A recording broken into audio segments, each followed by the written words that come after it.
কি মশলা দেবো একটু তোমাদের সঙ্গে শেয়ার করি। এখানে চালমগজ, কাজু আর পেঁয়াজ, আদা রসুন কিচ্ছু দেব না।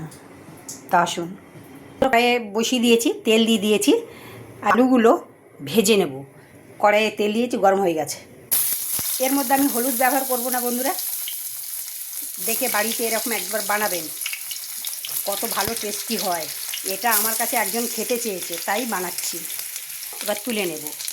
আলু ভাজা তেলে একই কড়াইয়ে জিরে ফোড়ন দেব আর গরম মশলা ফোড়ন দেব, আর কিছু দেব না। আর একটা তেজপাতা দেব একটু পরে। পেঁয়াজটা দিয়ে দিলাম, দুটো তেজপাতা দিয়ে দিলাম। আর এখানে যে কাজু আর চালমগজটা বেটে রেখেছিলাম দিয়ে দিলাম।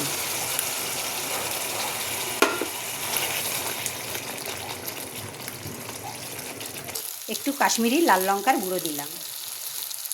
বন্ধুরা দেখুন, মশলাটা কষানো হয়ে গেছে। এবারে জল দিয়ে দেব।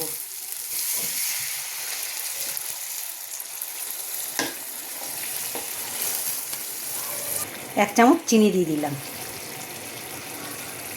জলটা ফুটে গেছে, এবার আলুগুলো দিয়ে দেব।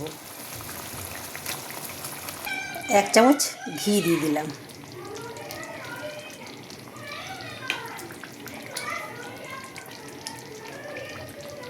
এখানে 3টে কাঁচা লঙ্কা দিয়ে রাখলাম, ঝালের জন্য দিলাম। বন্ধুরা, আলুর দম রেডি হয়ে গেছে।